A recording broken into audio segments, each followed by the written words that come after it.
Nah, yang pertama kita bahas satu persatu ya. Pertama, respect and appreciate others, atau menghormati dan menghargai orang lain. Ingat, ini rumus untuk mengatasi masalah ego, yaitu menghormati dan menghargai orang lain. Lanjut. Nah, bagaimana kita menghormati orang lain atau menghargai orang lain ya? How to appreciate others. Yang pertama adalah bagaimana kita mengapresiasi orang lain. Ingat bahwa manusia itu unik ya. Dan kita harus mengapresiasi keunikan. Nah, ini caranya adalah kita harus dengan tulus dan spesifik. Ya, jadi rumusnya kita mengapresiasi dan alasannya apa kita mengapresiasi. Jadi sebutkan apresiasi kita, kemudian alasannya mengapa kita mengatakan apresiasi. Jadi kalau misalnya teman-teman dapat hadiah gitu ya, makasih ya, itu hanya apresiasi. Makasihnya itu untuk apa? Makasih itu setamak, kasih ya atas hadiahnya gitu. Terima kasih ya atas bantuannya. Terima kasih ya sudah dikirim bahan-bahan presentasi. Nah, kita harus memulai untuk mengapresiasi orang itu dengan lengkap. Jadi kata apresiasinya apa? Kemudian apa alasannya kita mengatakan apresiasi tadi? Ya, seperti itu harus kita mulai biasakan kalau kita mau menjadi seorang coach atau bahkan komunikasi sehari-hari, kita coba lebih apa ya, kalau WhatsApp kadang TKS gitu ya, teman-teman mungkin TKS gitu, thanks gitu ya. Nah itu tuh bisa lebih lagi kalau kita tambahkan alasannya mengapa kita mengucapkan terima kasih. Walaupun ya mungkin kita udah tahu lah kan kita terima kasih dia udah ngasih hadiah. Akan lebih rasanya beda lagi kalau kita mengucapkan selain terima kasih untuk apa gitu. Terima kasih ya sudah dibantu misalnya pindah kos-kosan. Terima kasih ya sudah dibantu tadi saya melakukan tindakan. Nah, sampaikan apresiasi dan alasannya mengapa kita memberikan apresiasi. Lanjut. Ini contoh-contohnya ya. Terima kasih ini sebagai contoh kita sebagai coach untuk menyampaikan apresiasi kepada coach kita. Terima kasih atas waktu yang telah Anda luangkan untuk membicarakan masalah ini dan mencari solusi yang kita butuhkan. Memang jadi agak panjang ya. Tapi dengan begitu harapannya kita lebih tulus gitu ya, lebih jelas kita mengapresiasi dari coach kita. Ya, jadi kita mulai membiasakan tadi selain terima kasih, tapi sebutkan mengapa kita berterima kasih. Contoh kedua nih, kita mengapresiasi laporan jaga Anda baik sekali, laporannya lengkap dan jelas, sehingga akan memudahkan perawat berikutnya melakukan asuhan keperawatan. Jadi kita apresiasi baiknya apa? Oh, baiknya dia lengkap, jelas, sehingga dampaknya memudahkan perawat lain mudah untuk melakukan asuhan keperawatan berikutnya. Jadi kita coba ya nanti teman-teman, nanti juga di akhir ada tugas bagaimana kita membuat kalimat-kalimat apresiasi dan apa alasannya. Lanjut. Yang kedua, selain kita mengapresiasi, kita menghormati orang lain ya, respect. Nah, ingat bahwa tidak ada manusia yang sempurna. Ya, seburuk apapun itu pasti punya kelebihan ya, atau sebaik apapun pasti punya kekurangan. Jadi kita harus selalu menghargai orang lain ya, termasuk coach kita nanti. Dan menghargai itu bukan berarti harus selalu memuji ya. Menghargai itu memberitahu mengenai apa yang terjadi dan membantu untuk meningkatkan kinerja dari coach kita. Jadi bukan sekedar apa ya memuji begitu. Tapi kadang kita memberikan masukan bukan pujian. Kita ingin memberikan masukan karena seseorang membuat misalnya kekeliruan, kita juga bisa memberikan masukan tapi dengan cara yang menghargai orang tersebut. Nah, tekniknya adalah gunakan I message katanya. Gunakan pesan saya. Hindari pesan kamu, Anda gitu. Hindari kamu melakukan kesalahan gitu. Itu hindari. Kita lihat contoh-contohnya. Ini contoh you message. Komunikasi Anda dengan sejawat kurang baik. Cobalah Anda memperbaiki cara komunikasi Anda. Ya, itu you message. Tapi kalau I message itu kita sampaikan perasaan kita dulu terhadap hal-hal positif dari orang yang kita ajak bicara, baru kita menyampaikan apa yang kira-kira menjadi sebuah perbaikan. Ini contoh. Saya senang bahwa Anda telah bekerja dengan baik, operan selalu lengkap dan jelas. Namun demikian, membangun hubungan yang baik dengan rekan sejawat juga sangat penting. Jadi kita berusaha mencari hal yang positif dulu dari coach kita baru menyampaikan masukan. Ya, jadi kita gunakan I message. Jadi saya merasa bagaimana, ya, kemudian apa yang ingin kita sampaikan pesan kepada coach kita. Jadi ingat, gunakan I message. Coba sebisa mungkin kurangi you message untuk kita bisa menghargai orang lain. Lanjut. Kemudian ini do's and don'ts yang dilakukan ketika kita respect and appreciate others. Yang pertama, misalnya ketika kita ada coach kita ya di ruangan, kita datangi, kita berikan pujian. Kita berikan pujian dan jangan lupa menyertakan alasan mengapa kita mengatakan demikian. Ini bagus karena begini. Ini ide yang bagus begitu. Rencana keperawatan yang kamu maksudkan sudah benar gitu ya. Apalagi gitu ya, kita jelaskan. Itu yang harus kita lakukan. Ya, hindari atau jangan lakukan bila ada hal-hal yang kita temukan ternyata masih kurang, hindari kalimat-kalimat tadi, you message, kamu ini bagaimana sih? Kamu ini lulusan nurse tapi kok begitu ya? Nah, itu hindari ya. Rencana keperawatan yang kamu buat itu nggak sesuai dengan diagnosisnya. Nah, itu diusahakan kita menghindari penggunaan kata-kata you message ya. Kita cari I message baru kita berikan pesannya apa. Oke, lanjut. Teknik yang kedua, nah ini penting nih, khususnya bagi para bapak-bapak ya yang kadang tidak sabar untuk mendengar nih. Nasihat buat saya pribadi juga. Listen with your heart, ya, mendengar dengan hati. Oke, lanjut. Nah ini sebuah filosofi yang sangat bagus ya. Ini bahasa atau tulisan Cina-nya untuk mendengar. Lihat karakter tulisan Cina-nya luar biasa. Jadi ada karakter yang di sini nih yang seperti mata. Kemudian ada karakter di bawah yang seperti jantung, ya. Kemudian di sebelah sana ada karakter seperti telinga dan ada karakter di bawah seperti otak, gitu katanya. Jadi dalam bahasa Cina, to listen atau mendengar itu bahasanya think, gitu ya. Tulisannya seperti ini, mempunyai filosofi mendengar itu harus menggunakan mata, harus menggunakan hati, menggunakan pikiran dan menggunakan pendengaran, gitu. Bukan hanya pakai telinga, gitu. Tapi harus menggunakan semua indera perasa kita. Yaitu sebuah filosofi yang luar biasa. Lanjut. Nah, ketika kita mendengarkan dengan hati, jadi kita bukan hanya mendengarkan kata-kata, tapi juga perasaan dan emosi. Ketika kita mendengarkan dengan hati, kita cenderung untuk berempati dengan pembicara. Ketika kita mendengarkan dengan hati, maka kita akan menggunakan seluruh indera kita, dan salah satunya adalah mata kita. Ya, karena kita akan berinteraksi menggunakan mata kita, mungkin ada kontak mata, untuk mengkonfirmasi perasaan yang muncul terhadap apa yang disampaikan. Jadi kita selalu berusaha kalau kita berbicara dengan orang lain atau dalam ini dengan coach kita, selain kita mendengar kata-katanya, maka kita lihat apa ada perasaan yang muncul dari setiap kata-kata yang disampaikan oleh coach kita. Ya, ini penting. Nah, bagaimana kita mendengarkan dengan hati? Jadi ada dua ya, how to read feeling dan how to address feeling. Ya, bagaimana kita membaca perasaan orang lain dan bagaimana kita mengetahui ini perasaannya apa gitu, seperti itu. Jadi how to read feeling. Yang pertama, kita harus bisa membaca dan menafsirkan perasaan dari coach kita. Kemudian kita harus membuat coach kita atau bawahan kita merasa dimengerti. Kemudian perhatikan ekspresi ya, ekspresi dan kebutuhan yang disampaikan. Mungkin sekarang akan menjadi sebuah tantangan ya. Karena contoh kita pakai masker gitu ya. Pakai masker ini kita akan mungkin sulit melihat ekspresi.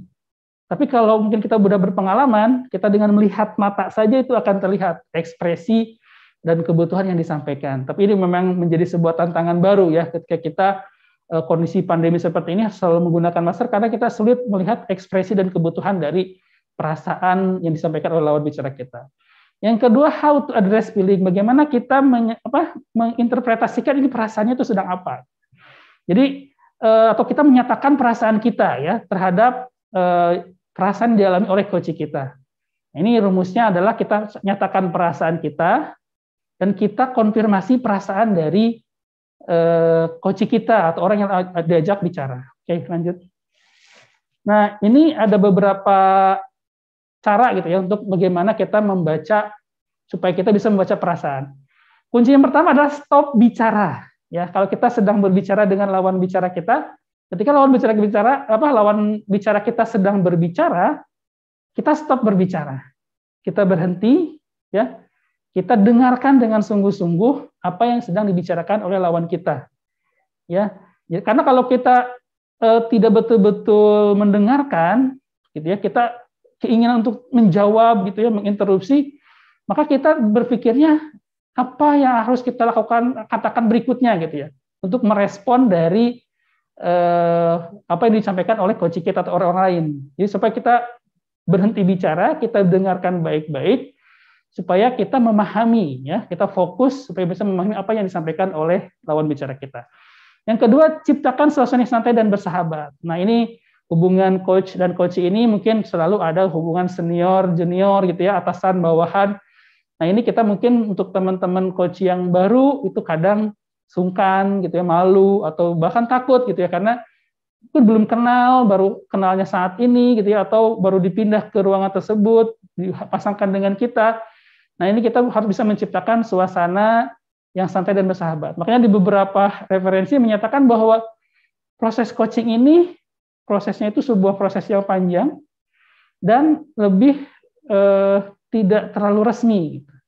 Karena kita akan terus mendampingi dari coach kita, ya, sehingga kita harus bisa membangun, kalau istilah dengan pas itu, bina hubungan saling percaya gitu ya. Itu sangat penting sekali ketika kita ingin mengetahui perasaan dari orang lain, ya, karena kalau kita sudah dekat, insya Allah orang lebih terbuka dalam menunjukkan perasaannya. Dan tentunya caranya ketika kita berkomunikasi, kita condongkan tubuh kita ke lawan bicara, kemudian tunjukkan rasa ketertarikan dan hilangkan distraksi. Yang paling sering itu handphone atau komputer gitu. Nah, ini usahakan kalau kita sedang berbicara dengan coach kita sesuai dengan kontrak, kita hentikan dulu kegiatan handphone atau komputer. Kalau ada kegiatan-kegiatan lain, kita selesaikan dulu. Ya, jangan sampai nanti kita sedang menunggu pesan, coach kita datang, terus kita udah mulai, kemudian pesan masuk. Nah, itu akan sangat mengganggu. Jadi kalau mau, boleh nggak izin dulu, saya selesaikan dulu, nah baru kita ngobrol. Seperti itu. Ya, itu harapannya. Kemudian, dengarkan dengan mata Anda. Ini ada beberapa penelitian menyebutkan bahwa 55% pesan itu berupa nonverbal. 38% disampaikan dengan nada dan intonasi suara. Ya, dan hanya 7% disampaikan dengan kata-kata. Nah, jadi kita harus berusaha untuk mengerti perasaan yang sebenarnya dari kata-kata yang disampaikan oleh lawan bicara kita. Ya, dengarkan pesan yang tidak disampaikan dengan kata-kata. Wah, itu menantang ya. Jadi kita harus melihat, mendengarkan dengan mata kita, kira-kira ini pesannya sesuai nggak sih dengan ekspresi yang disampaikan. Tapi kembali lagi, ini menjadi tantangan ketika kita menggunakan masker, yaitu luar biasa tantangannya. Karena umumnya nih teman-teman, orang itu ragu untuk langsung menyampaikan hal-hal yang krusial dan penting terkait dengan apa yang ingin dibicarakan. Makanya kita harus bisa melihat kira-kira pesan apa yang ingin disampaikan dari perasaan yang ditampilkan oleh lawan bicara kita. Yang keempat adalah bersabar dan tidak menginterupsi. Ini penting ya, sama dengan tadi stop berbicara. Jadi kalau ada hal-hal yang menurut kita ini harus diklarifikasi, sabar dulu gitu, biarkan lawan bicara kita menyelesaikan dulu apa informasi yang ingin disampaikan. Tapi itu kadang ada dorongan ingin gitu ya, kita meng-cut dan kemudian mengklarifikasi atau menjawab gitu ya. Itu harus kita belajar untuk mengerem, ya, mengerem untuk tidak menginterupsi, ya. Biarkan dulu pesannya disampaikan secara utuh, kalau sudah selesai baru kita respon, ya. Jadi hindari interupsi, karena kalau kadang kita menginterupsi, itu kadang mengalihkan hal-hal penting yang ingin disampaikan gitu. Jadi malah menjadi berubah karena kita menginterupsi dengan hal yang sebetulnya bukan itu maksudnya. Gitu. Itu jadi penting sekali. Kemudian berjalan menggunakan sepatu dari lawan bicara kita, istilahnya walk with other shoes, ya, kita berjalan menggunakan sepatu orang lain. Nah, ini maksudnya kita berempati, ya, kita berempati dengan orang yang kita ajak bicara. Jadi dari pesan-pesan yang kita terima dari lawan bicara kita atau dari coach kita, coba kita berempati, ya, berempati dengan apa yang disampaikan oleh lawan bicara kita. Karena kadang-kadang hanya dengan kita berempati, ya, kemudian kita mendengarkan dengan baik, itu membantu minimal bisa si coach atau lawan bicara kita itu emosinya itu tersampaikan gitu. Dengan kita menyampaikan empati kita menunjukkan empati kita, jadi merasa ada merasa seperti oh ya, sepertinya lawan bicara saya ini memahami apa yang disampaikan oleh kita, seperti itu. Jadi, tapi ini kuncinya kita harus mendengarkan dengan baik, ya. Jangan sampai nanti kita menginterupsi atau terdistraksi dengan yang lain. Dengarkan dengan baik, berusaha berempati, sehingga hal-hal yang menjadi penghalang sebuah pesan itu dapat tersingkap dan pesan utama menjadi tersampaikan, atau dapat terlihat oleh kita. Yang terakhir ada tahan emosi kita, ya. Nah ini mungkin kadang saat ada informasi yang terkait dengan kita, kadang kita kebawa emosi. Ini harus hati-hati nih, karena pasti nanti ketika komunikasi antara coach dan coachee akan menyampaikan hal-hal interaksi antara kita dengan coachee kita. Nah kalau misalnya ada hal seperti itu dan terkait misalnya ada kaitannya dengan kita tahan emosi kita dulu, kita dengarkan pesan-pesannya. Ya, karena kalau kita mengikuti emosi kita akan cenderung defensif, ya, atau memberikan nanti masukan-masukan yang tidak sesuai dengan maksud yang sebenarnya. Jadi selalu tahan emosi, jangan berdebat, ya, ini penting. Kalau kita komunikasi, kita selalu tahan emosi kita, jangan berdebat, karena kalau kita mulai berdebat dan emosional, nanti kredibilitas kita sebagai seorang coach akan turun. Oke, lanjut. Nah, berikutnya bagaimana kita menyatakan perasaan, ya, menyatakan perasaan kita terhadap informasi yang disampaikan. Ada 3 teknik. Yang pertama mirroring, yaitu kita menyatakan kembali apa yang dikatakan oleh lawan bicara kita. Namun hati-hati menggunakan teknik ini, jangan sampai kita menjadi coach Beo, ya, yang mengulang perkataan dari orang lain, gitu ya. Jadi mirroring ini digunakan sekali saja. Misalnya nih, saya takut tidak dapat mencapai target kinerja tepat waktu. Coach-nya mengulangi lagi persis dengan yang disampaikan oleh coaching-nya. Nah, beda dengan restating. Kalau restating itu kita mengulangi tapi dengan kata-kata kita, ya, dengan kata-kata dari kita sendiri. Misalnya, coaching-nya bilang saya takut tidak dapat mencapai target kinerja tepat waktu. Coach-nya merestating, target kinerja membuat Anda takut ya. Nah, itu lebih enak ya daripada mirroring ya. Kalau mirroring itu cenderung mengulang gitu. Makanya jangan sering menggunakan mirroring, mungkin restating lebih pas lagi. Nah, lebih bagus lagi kita melakukan menanyakan atau menggali lebih dalam untuk mengklarifikasi. Ya, jadi ini untuk memastikan dari kejelasan pesan yang disampaikan. Ya, jadi coach akan menanyakan ke coachee atau ke orang yang ajak bicara untuk mengklarifikasi untuk menggali pesan-pesan yang lebih dalam lagi. Contoh ini, coachnya bilang saya khawatir dengan kinerja saya, gitu. Maksud Anda capaian target kinerja. Target kinerja mana yang membuat Anda khawatir? Iya coach, gitu ya. Saya khawatir kinerja jumlah pasien tidak tercapai, gitu. Nah, ini jadi kita tahu, oh iya masalahnya dia takut jumlah pasiennya, gitu ya.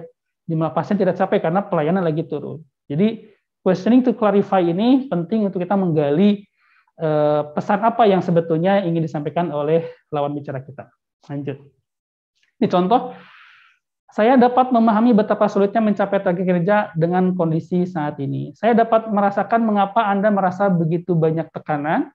Ya, dengan 2 orang teman kita yang resign, pastilah Anda membutuhkan banyak bantuan untuk memenuhi tugas yang diberikan. Jadi kita mencoba memahami perasaan coach kita, kemudian kita menyatakan perasaan kita juga, gitu ya. Atau kita melihat, oh dia kok kayak lagi senang. Kita sampaikan, Anda pasti merasa senang mengetahui bahwa pasien Anda merasa puas dengan pelayanan Anda. Oke, lanjut. Nah, apa yang harus dilakukan dan tidak boleh dilakukan ketika kita mendengarkan lawan kita bicara? Yang pertama adalah ketika berbicara ya dengan orang lain, berikan sepenuhnya waktu kita untuk orang tersebut. Makanya tadi, hindari adanya distraksi atau gangguan. Kalau kita sedang mengerjakan penilaian kinerja atau sedang melakukan mungkin laporan kinerja atau laporan pasien gitu ya, terus coach kita datang mau ajak bicara, kita izin dulu, saya menyelesaikan dulu baru nanti kita bicara gitu ya, jangan sampai yaudah kamu ngomong aja sambil nulis gitu ya, itu dihindari hal seperti itu. Jadi kita selesaikan dulu baru kita berbicara dengan coach kita. Kemudian selalu temukan perasaan di balik apa yang dikatakan oleh orang lain. Jangan lakukan memotong pembicaraan orang lain, mendengar tetapi tidak merespon pembicaraan orang lain, atau tidak melakukan kontak mata ketika mendengarkan orang lain. Itu yang jangan dilakukan. Nah, ini makna mendengarkan dengan hati ya, bahwa saya tertarik pada Anda dan berpikir bahwa apa yang Anda rasakan itu penting. Jadi ketika mendengarkan dengan hati itu maksudnya saya menghormati pemikiran Anda, dan bahkan jika saya tidak setuju dengan pemikiran Anda, saya tahu itu valid atau baik menurut Anda. Saya merasa yakin bahwa Anda memiliki kontribusi, saya pikir Anda layak untuk didengarkan. Dan saya ingin Anda tahu bahwa saya adalah tipe orang yang bisa Anda ajak bicara. Itu maksud dari kita mendengarkan dengan hati. Berikutnya, share and build trust. Berbagi dan membangun kepercayaan. Bagaimana cara kita berbagi dan membangun kepercayaan? Next. Nah, pertama, mengapa kita harus berbagi ya dengan coach kita? Ingat bahwa saat ini generasi atau staf keperawat itu ada namanya generasi Y ya, atau generasi milenial ya, generasi Y. Jadi setiap pada satu Y, mengapa begini, mengapa begitu gitu ya, kalau zaman dulu ada itu. Jadi ingat bahwa setiap orang senantiasa mencari apa alasan dibalik segala sesuatu. Itu udah sifat manusia ya. Kalau ada suatu kejadian, suatu perubahan sistem atau sebuah aturan baru, pasti akan mencari mengapa sih kok aturannya berubah gitu. Nah, ini penting ya. Coach itu bukan hanya sekedar kita masalah karir gitu ya. Tapi masalah kalau ada aturan-aturan baru, kita juga punya peran sebagai coach untuk menyampaikan kira-kira apa sih mengapa aturan tersebut berubah. Nah, penting sekali keterbukaan dari coach ini kepada coachee, karena akan meningkatkan trust atau pengakuan atau kepercayaan dari coachee. Jika coachee tidak terpuaskan nafsu why-nya, rasa penasarannya, maka ini yang harus hati-hati. Mereka akan mencari orang lain ya untuk menemukan jawabannya. Ya kalau orang lainnya orang yang tepat mungkin tidak masalah, tapi kalau orang lainnya ini malah jadi provokasi, itu akan menimbulkan masalah. Nah, apa yang harus kita atau perlu kita bagikan? Sebagai coach kita bisa berbagi pengalaman pribadi, baik itu pengalaman baik atau buruk. Tentunya kalau pengalaman buruk kita juga bisa cerita apa yang kita lakukan untuk mengatasi pengalaman buruk tersebut. Ya. Kemudian peraturan untuk kebijakan organisasi serta perubahannya, target organisasi dan capaiannya, misalnya angka luka tekan, gitu ya, angka infeksi itu juga penting kita berbagi dengan coach kita, gitu. Karena kan kita sebagai level yang lebih tinggi tentunya harus mengetahui organisasi atau ruangan kita ini sejauh mana sih indikator mutu capaiannya gitu ya. Ini kita harus berbagi juga dengan coach kita. Kemudian perasaan kita terhadap organisasi atau rumah sakit, ini harus hati-hati nih. Misalnya kita punya perasaan positif sih nggak masalah ya kita berbagi, saya senang bekerja di RSMI. Tapi kalau kita punya perasaan-perasaan yang mungkin menurut kita rumah sakit kita masih belum baik, nah ini harus kita filter ya, bagaimana kita menyampaikan tapi tidak sampai kita memprovokasi juga. Ya, jadi seorang coach memang harus selalu berpikiran positif. Yang sampai yang negatif-negatif ini boleh disampaikan, tapi kita mungkin memberikan solusi dan harapan, gitu ya, sehingga si coach kita juga tidak coach kita kok negatif ya, tapi tanpa memberikan sebuah solusi begitu. Nah ini yang harus kita hati-hati. Nah bagaimana cara berbagi? Yang tentunya pertama kita harus terbuka ya, terbuka dan ekspresikan perasaan kita. Kemudian kita ekspresikan juga dan kita share juga, bagikan pemikiran kita, harus jujur dan konsisten, dan gunakan I message. Ya sama ini, hindari you message. Ya, nah ini kita bisa menggunakan kata-kata contoh seperti yang di bawah. Kalau kita ada coach kita kemarin kesulitan melakukan sebuah tindakan, nah kita sebagai coach harus berbagi dengan staf kita untuk melakukan atau memperbaiki dari tindakan tersebut. Ini contohnya ya, saya mendengar kemarin Anda kesulitan memasang infus.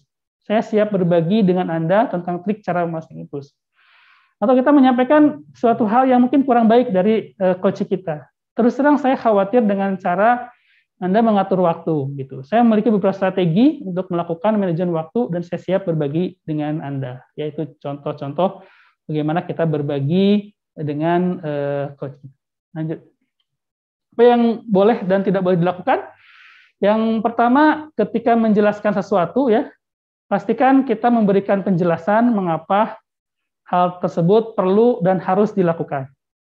Yang kedua, kita harus terbuka tentang sesuatu yang perlu diketahui orang lain dan jangan lakukan. Ada hal yang belum pasti kita jangan bagikan, ya. Atau hal yang bersifat rahasia, ya, karena di organisasi kadang hal yang tidak harus diketahui oleh semua orang, itu jangan kita bagikan. Kemudian kita juga berbagi sesuatu yang tidak relevan dengan coach kita, ya itu juga jangan dibagikan. Dan tentunya kalau memang tidak ada kaitannya dengan coaching kita, itu tidak perlu kita bagikan dengan coaching kita. Lanjut. Yang berikutnya adalah involve others, ya, bagaimana kita melibatkan coaching kita dalam pekerjaan kita sehari-hari. Lanjut. Nah, mengapa kita perlu melibatkan? Yang tentunya kita bisa merangsang kreativitas dan daya inovasi dari coaching kita, kemudian meningkatkan komitmen dari coaching kita dalam mencapai target kinerja, dan ini merupakan salah satu kebutuhan dasar, ya. Kebutuhan dasar dalam mendapatkan pengakuan atau dilibatkan. Ya, kalau misalnya dalam suatu pengembangan di layanan itu kita tanpa melibatkan dari coaching-coaching kita atau staf-staf di lingkungan kita, maka biasanya target kinerja tersebut atau program tersebut tidak akan berjalan dengan optimal. Makanya setiap orang itu punya kebutuhan personal, salah satunya adalah kebutuhan untuk dilibatkan. Lanjut. Nah, bagaimana cara melibatkan orang lain? Ini ada rumusnya adalah kita tanyakan 2 kalimat penting. What do you think? What can you do? Bagaimana menurut Anda tentang hal ini? Dan kira-kira apa yang bisa Anda lakukan? Apa masukan dari Anda untuk mengatasi masalah tersebut? Ya.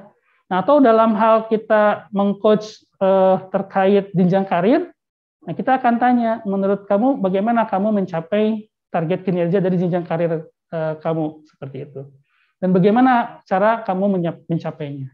Jadi seperti itu. Jadi biarkan coach yang menjawab dan dia menyusun sendiri bagaimana dia mencapai target tersebut. Kita hanya mengarahkan saja. Gitu. Jadi kita libatkan bagaimana juga kalau ada target-target ruangan gitu ya, misalnya angka degup itu di ruangan kita lagi tinggi, kalau katakan. Nah, kita libatkan, kita tanya ke coach kita supaya dia merasa dilibatkan. Lanjut. Nah, apa yang boleh dan tidak boleh? Yang boleh, yang pertama adalah sebelum memutuskan sesuatu. Nah, ini kalau terkaitnya dengan di ruangan ya, akan lebih baik kalau kita melibatkan coach kita. Kita tanyakan ya coach kita. Apalagi kalau terkait bagaimana mencapai target kinerja dari coach kita, gitu. Kita tanyakan. Jangan kita langsung putuskan, oh kamu harus begini begitu. Nah, kalau dalam coaching itu kita selalu menanyakan coach kita targetnya bagaimana dan bagaimana dia melakukannya atau mencapainya. Nah, bila coach tidak dapat menjawab pertanyaan, nih kadang-kadang ada coach yang istilahnya pasif gitu ya. Nah, kita coba sampaikan beberapa alternatif dan biarkan dia memilih, gitu ya. Kalau coach kita benar-benar pasif gitu, udah kita rangsang, apa yang mau kamu lakukan? Saya bingung Kak, gimana? Oke, bagaimana kalau begini? Kita kasih beberapa alternatif dan biarkan dia memilih. Jangan kasih satu alternatif ya. Itu supaya kita melibatkan gitu. Jadi kalau ada sesuatu tadi kita ada target kinerja misalnya 14 kompetensi yang harus dicapai, kira-kira menurut kamu mau capainya bagaimana? Bingung Kak, saya masih bingung gitu ya. Kira-kira yang mana yang mau prioritas? Aduh bingung Kak.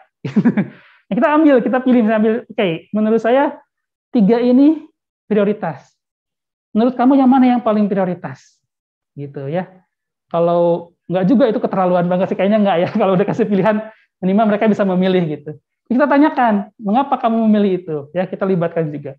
Kemudian jangan dilakukan, kita nanya hanya untuk basa-basi, atau kita bahkan tidak merespon atau tidak melaksanakan usulan atau ide yang disampaikan oleh coach kita atau bawahan kita.